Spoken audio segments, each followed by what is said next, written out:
Again, I won't lie. Every time I watch a Western, I just think of where we're at today in society and how a lot of us just can't survive anymore. Like the strength, the perseverance, and just the overall complaining. I think 70% would die.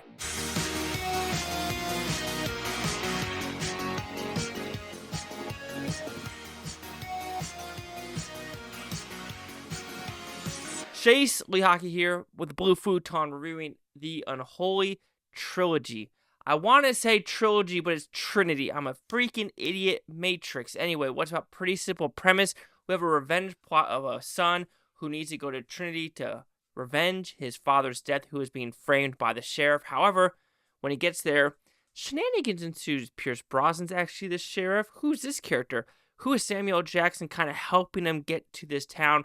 And who are the town folk, the Indians, the prostitutes, this random, bad people coming into town like, and everything like that. And David Arquette's also in this movie. Anyway, did I like this movie?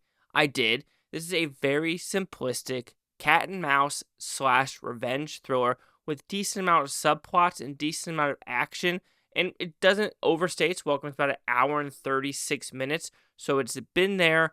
Wham, bam, thank you, ma'am, and let's get you out of the theater and see if you enjoyed this one. This was only playing 2 times for me, so I was expecting it was going to be like a no-brainer, like I would be by myself. It was actually a full house. Of course, I was probably the youngest one there. No, probably I was the youngest one there. But I kind of enjoyed myself. I felt like Pierce Brosnan, Samuel Jackson played their parts perfectly of playing the slave from Georgia as well as the sheriff.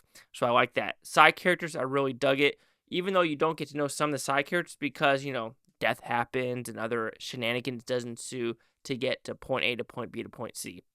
Also, the subplots, some people might be bored with some of them, but we do have like an Indian killing someone, and the other town folks really want to get this Indian girl while the sheriff is trying to save the Indian and try to say, get out of town, I'm trying to help you. And it turns to an interesting subplot. Samuel Jackson, the gold, where is the gold? Who took the gold? And what is going to happen to the gold? So you have that subplot as well, and just the other subplot of like this town kind of being on a 50-50 split on who to trust. Should they try to kill the sheriff? Should they keep the sheriff alive? And things like that. So this is based in Montana territory, which it looks gorgeous. There's only one shot in this movie where like, ooh, that kind of looks soundstage or kind of like Samuel Jackson wasn't part of the movie. They had to do something post-production at the very beginning with a hanging and something where he's walking through the crowd. It just looks awkward with how the camera or the filter was. So you're thinking, okay, that looks a little bit post-production-y. And that did get me a little bit nervous of like, oh, is this going to feel like a soundstage movie? Riddle me that. It is not true because majority of the movie, I felt like I was in Montana. I saw the gorgeous mountain ranges, and I just saw gorgeous landscapes as well. So cinematography and scout locations for this movie was tenfold. It was nice. It felt like I was in the Wild West with these people. Story, like I said, it's a pretty simplistic, run-of-the-mill, revenge, cat and mouse, chase movie to get to point A to point B and figure out who these different characters are. I do wish, though, there's one character in particular. It's a sister character that, is pretty abused by the brothers.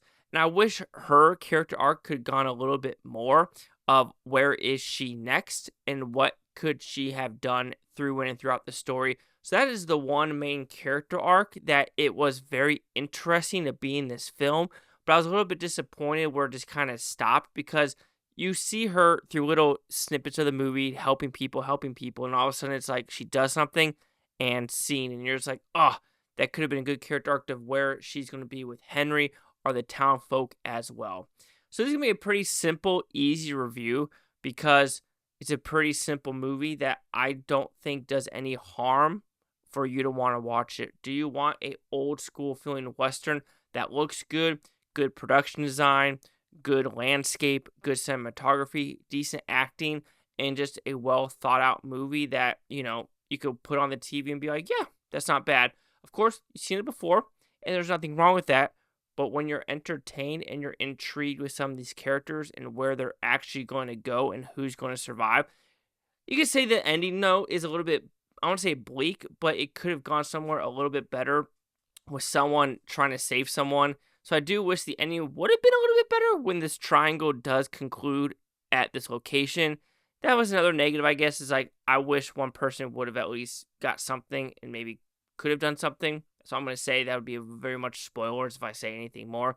But yeah, the bummer, the ending, and maybe one sub character that I would like to expand a little bit more. The Unholy Trinity will receive a 3.5 out of 5 Futons, which equals at 70%. Let's see what the critics and user scores gave this one. Critics a 19% with 16 of them. Holy shit. 67% with over 50 on the audience score, no critic consensus. We got, I mean, people are just saying it's familiar. Sure. But I mean, isn't Yellowstone familiar? Is it 918? Oh, well. Anyway, if you like Westerners, I think you're going to like this film. 1967-70, Chase Hacker, the Blue Futon. Like, comment, subscribe. I'm going to Bhutontopia, you Bluetonians. Thank you for watching from a great day. I'll watch today, tomorrow, a week from now, a month, or a year from now. We're see freaking one of you. Peace and love. Peace and love. And what is your best Western in your opinion? Is it, I mean, Dirty Harry really isn't a Western, but it could be a Western? Is it Unforgiven? Is it The Searchers? Let me know.